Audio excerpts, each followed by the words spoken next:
Fazer uma saudação aos membros convidados para esse debate. Acho que grandes contribuições, e acho que é importante, inclusive, pela vivência com que esses, eu diria, lutadores pela reforma política, com uma característica diferenciada de nós, que é o debate a partir, inclusive, do que se processa na academia, do que se processa na sociedade, do que se processa do ponto de vista, inclusive, do estudo, professor Murilo, que eu acho que é importante a contribuição de todos vocês. E também nós tínhamos na mesa aqui a contribuição de um membro do Poder Judiciário, o que é importante até porque, nos últimos anos, a ausência, ou melhor, eu vou usar uma expressão até um pouco mais dura, o vácuo deixado pelo Legislativo terminou sendo...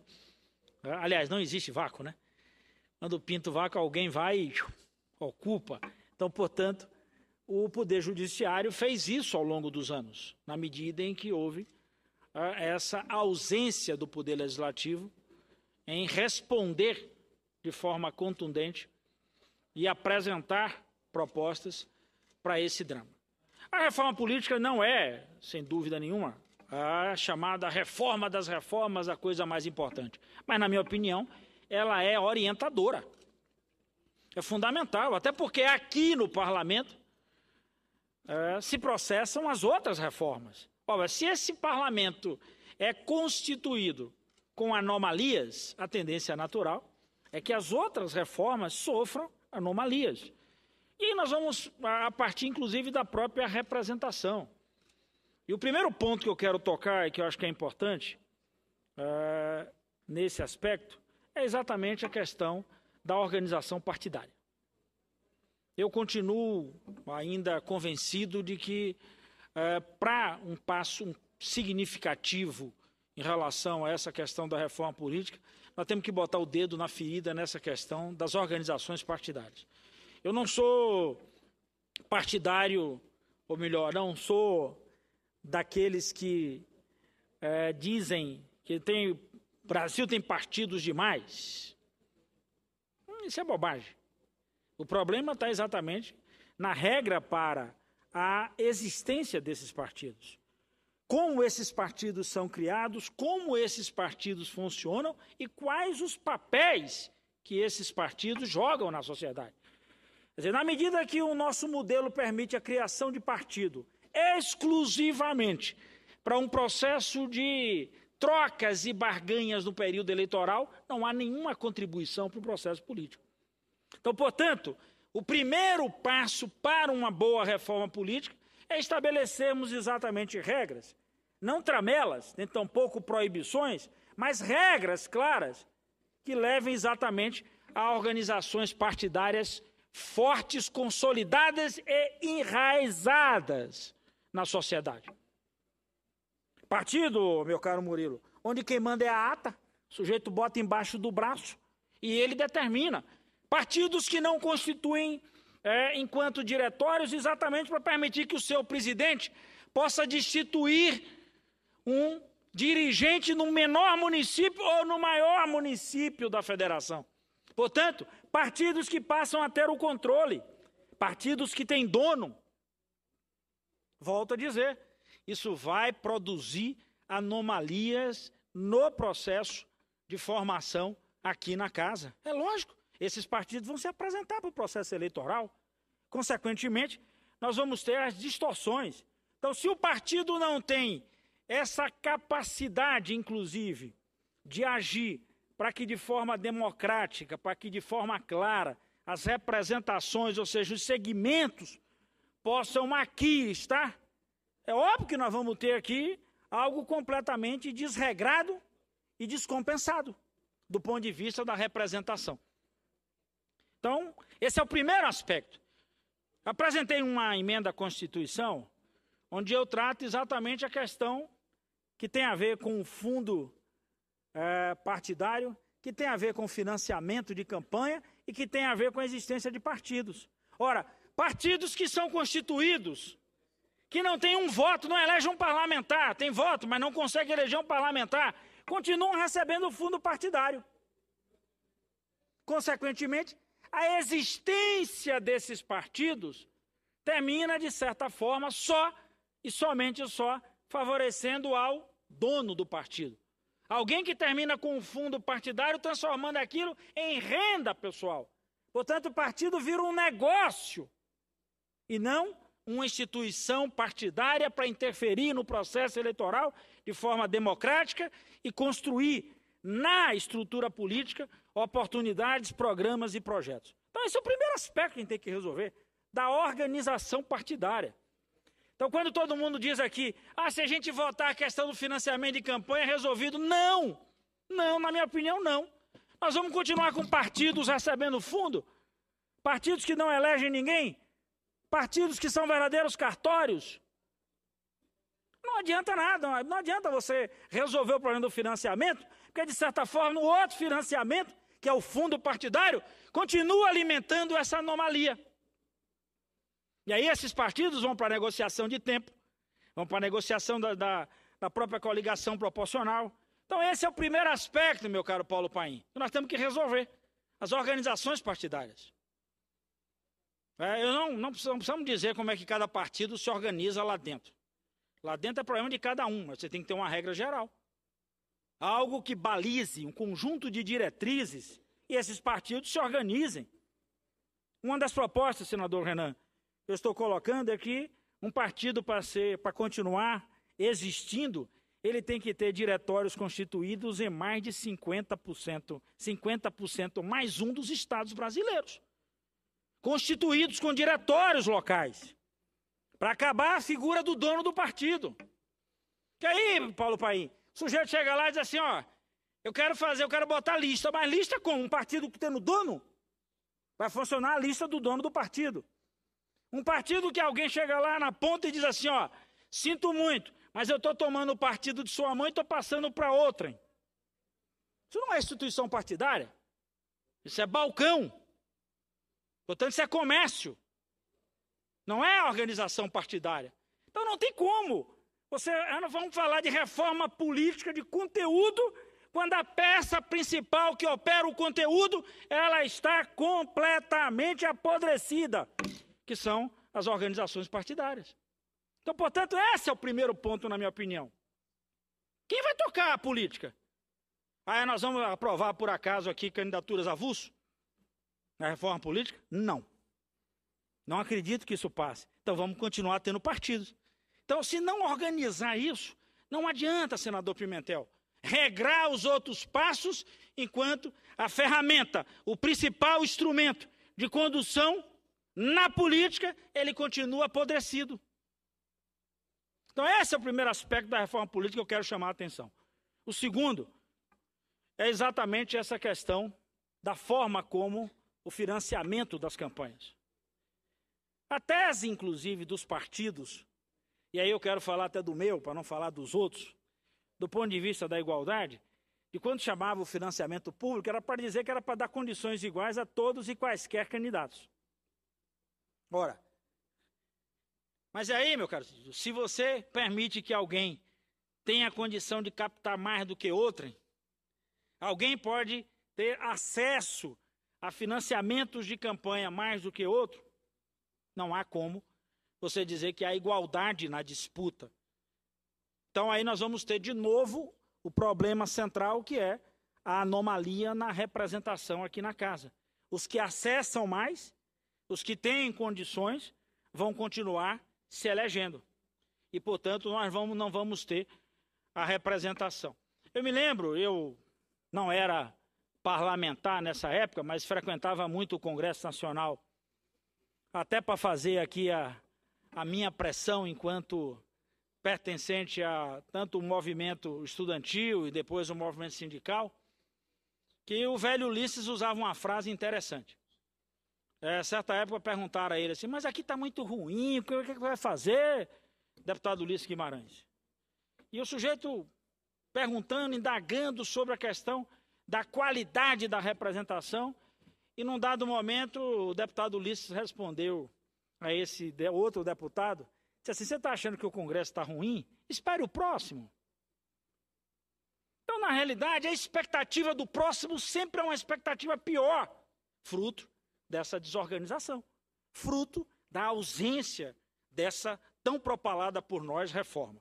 Então, o segundo aspecto que eu quero chamar a atenção é esse. É, de uma vez por todas, travar esse debate. Se é o debate do financiamento que resultou no processo de corrupção que muita gente levanta aqui agora, então, portanto, regrar esse processo. Aí tem gente que diz, mas se a gente acabar com essa forma de financiamento, nós vamos ter caixa 2, vamos ter isso, vamos ter aquilo e tal, aquilo outro. Todas as vezes que você quer apontar um caminho para o funcionamento, as pessoas entram com negativas e coisas que, na realidade, se processam no sistema atual. Então, portanto, é fundamental estabelecermos qual é a linha que vai ser adotada sobre o fundo partidário, portanto, dinheiro suficiente para que as organizações partidárias fortalecidas, enraizadas e organizadas possam, inclusive, também através do fundo, portanto, recurso público, bancar as suas campanhas e abrir a perspectiva de financiamento de outra forma. Ainda que não do chamado CNPJ, Paulo Paim, mas financiamento de pessoa física. Portanto, com a possibilidade efetiva de ter a contribuição, de promover a arrecadação. Aliás, nós vivemos essa experiência recentemente nas eleições nos Estados Unidos. As pessoas fazendo contribuições, senador Renan, pela internet. Portanto, cada um se identificando, tornando público, ou seja, publicizando a sua participação no processo eleitoral, dizendo, eu estou entrando com essa contribuição. Portanto, usando a nova ferramenta do novo tempo, é possível você dizer, quem quiser contribuir com a campanha desse ou daquele partido, estão aqui os mecanismos abertos, públicos e completamente transparentes.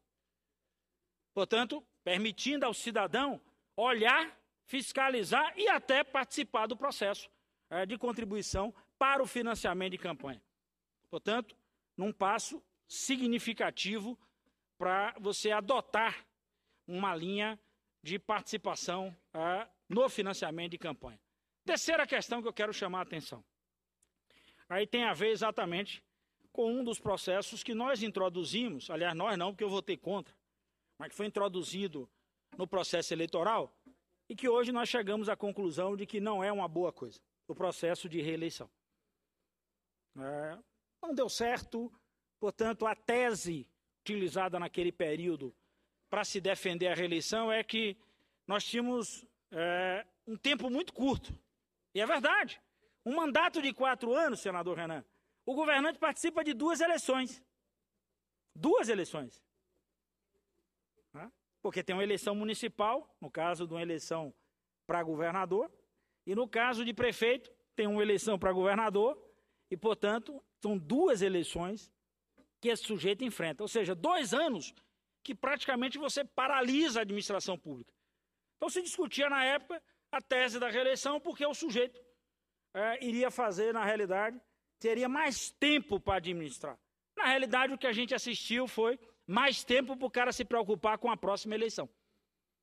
O governante ganhou mais tempo para se preocupar com a sua reeleição do que com a gestão. Ora, se a preocupação era de tempo, meu caro senador Renan, então os 8 anos, na realidade, ele continua tendo os 4 na prática. Porque nos 8 anos tem 4 eleições. Então, portanto, ele continua enfrentando as 4 eleições. Então, eu defendo, e acho que é importante, o fim da reeleição, com a gente, inclusive, aumentando o tempo de mandato, portanto, para 5 anos. Ele tem 4 anos, tranquilamente, para promover a sua gestão. O ano é o ano da eleição, e que, portanto, corretamente, as proibições introduzidas, inclusive por leis aprovadas por nós, para não permitir o uso da máquina. Então, na realidade, ele teria isso, só que combinado com uma coisa que é importante. Eu acho que é importante combinar o fim da reeleição com também as eleições coincidentes. Portanto, nós poderíamos aprovar um regime que nos permitisse uma gestão de 5 anos e, ao mesmo tempo, sem reeleição, com todos disputando a mesma eleição. Aí algumas pessoas dizem assim, senador Renan, mas vai ser complicado votar em todo mundo. Não é complicado coisa nenhuma. Esse teste já foi feito, a urna eletrônica passou na prova. Eu sempre faço uma provocação aqui, senador Paim, que o sujeito que inventou a urna eletrônica teve o saque de botar o teclado da urna eletrônica é igualzinho o teclado do telefone público. Igualzinho. Onde tem aquela teclazinha ali de branco e confirma, é onde no telefone público tem o asterisco e o jogo da velha. É igualzinho o telefone público. Quem não tinha telefone no Brasil usava telefone público. Quem tinha telefone em casa também usava o mesmo teclado que o telefone público. Por isso que a interação do eleitor com a urna eletrônica foi de imediato. Ele se identificou facílimo. Então, portanto, em segundos o sujeito consegue votar. É bobagem. Se fosse no papel, ter que sair botando o número de muita gente, o sujeito podia se atrapalhar ou coisa parecida. Mas é ali, ó, vai teclando, dá até para ver a figura, portanto, dá para ver o rosto de seu candidato. Então, não tem nenhum problema disso. Então, seria importante que a gente pudesse combinar isso. Fim da reeleição, eleições também coincidentes. Para isso, até na PEC que nós estamos apresentando, nós também colocamos que a eleição de 2018 já incorporaria, inclusive, essa tese. Então, poder-se ir na eleição de 2018, aí introduzir exatamente já o voto para mandatos de 5 anos com eleições coincidentes no ano 2023 no país. Então, portanto, já caminharíamos com essas questões. E aí tem outras regras que a gente coloca em relação a essa questão e que eu quero concluir, senador Renan, e ficar nesses pontos. Eu acredito que voto distrital, se pudesse ser misto, era importante. Concordo plenamente com o senador Randolfo. O voto distrital puro e simples, ele é muito complicado para um país das dimensões do Brasil. Nós, efetivamente, vamos correr o risco de candidaturas muito localizadas, sem o debate nacional, e também era uma espécie de caminho para o fortalecimento de alguns coronéis locais. Portanto, eu acho que é extremamente perigoso o processo de introdução de um voto distrital. Assim como também acho que o voto em lista, ele obrigatoriamente poderia caminhar numa direção de uma espécie de voto misto, lista e candidato, exatamente para permitir que candidatos pudessem disputar ali dentro do partido essa questão. Mas acho que essas coisas elas são complementos para um processo eleitoral e, ao mesmo tempo, eu acho que é importante a gente firmar os pilares básicos. E aí eu quero voltar, encerrar e tocar exatamente nesses pilares básicos. A organização partidária, financiamento de campanhas, fim da reeleição, eleições coincidentes. Portanto, na minha opinião, são os 4 pontos principais para daí a gente derivar. Se eu tenho partidos organizados, partidos agora enraizados, cada partido disputa a sua eleição. A coligação proporcional é, na realidade, algo completamente esdrúxulo. Os partidos se juntam na eleição, por exemplo, para deputados, quando chega aqui dentro não há a menor hipótese de estar juntos. A coalizão ou o acordo partidário é possível fazer em programa, portanto, você faz em campanhas majoritárias. Na proporcional, não. Cada um, exatamente na proporção, se apresenta para ter o tamanho que efetivamente vai ter na sociedade. É por isso que é na proporção. Então, portanto, essas são coisas que a gente pode ir ajustando na medida em que esses 4 primeiros passos que eu relatei aqui, se eles forem consagrados, acredito que a gente abriria uma perspectiva positiva de resolver essa questão de uma vez por todas. E acho, senador Renan, muito importante, Vossa Excelência, abrir essa chamada, como a gente costuma sempre batizar aqui, de comissão geral, sobre esse tema, porque todas as vezes que acaba uma eleição, a gente ouve o choro de todo mundo. Foi difícil, não participo mais. Se não tiver reforma política, estou fora. E na eleição seguinte está todo mundo dentro. Na eleição seguinte está todo mundo lá. Então, portanto, senadora Vanessa, agora nós temos um tempo enorme entre a última eleição e a próxima. Portanto, façamos a reforma política para a gente eliminar esse choro que termina não resultando em absolutamente nada. E se não fizermos a reforma política, nós não daremos contribuições efetivas. E aí, volto a insistir, não é só para a organização partidária, não é para a eleição de parlamentar, não é para resolver o problema de quem quer que seja. Nós continuaremos de forma negativa contribuindo para o processo de representação nessa casa e, consequentemente, para o bom andamento dos trabalhos de um Congresso Nacional. Muito obrigado.